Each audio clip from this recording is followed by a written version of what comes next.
My name is Maya. I'm a senior at Wheaton College. I'm graduating next semester. Thank you. So I have always wanted to be a writer whose work made an impact. So when I got paired with 826 Boston, an organization that uses writing to empower students, that was the dream. It was the perfect match. I could use my writing to empower and to teach. And for the first half of my time in Boston, I connected with my coworkers, I bonded with students, I got to mentor, and it was perfect. It was the dream. But then came what I have started to call the incident. I have always had a short temper for as long as I can remember.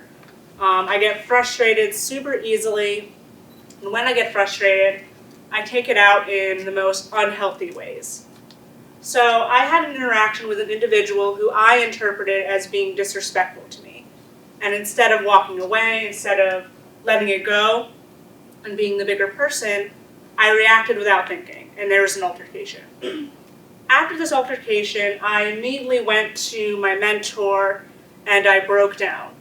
I knew I messed up and I had a panic attack, which is something that happens for me from time to time. Except this one felt so much worse than the past ones. I was having trouble breathing, I was hyperventilating, I was crying. It felt like I was just floating right outside of my body. It felt like when you get blackout drunk, except I felt what was going on and I couldn't do anything to stop it.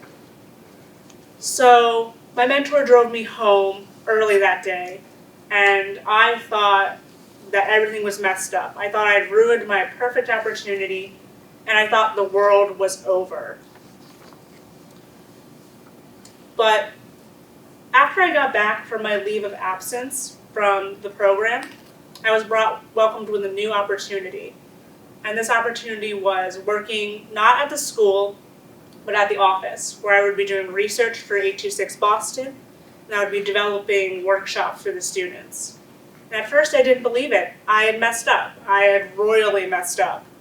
But what I realized was I had messed up, but everyone messes up. My one mistake did not have to define me.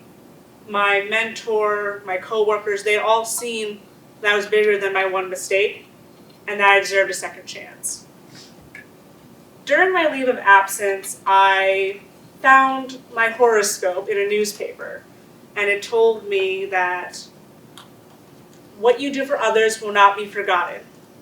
If you need a favor, ask for it. An unexpected change will turn into a blessing in disguise. And what I found is that this internship may not have gone the way I thought it would, or even wanted it to go, but I have learned more and grown more in this past few months than I have in the past few years. And I want you to remember that when you make a mistake, it's not the end of the world. The world is still going to keep turning. And your mistakes won't define you. What you do to grow and learn and move past your mistakes is what will define you. Thank you.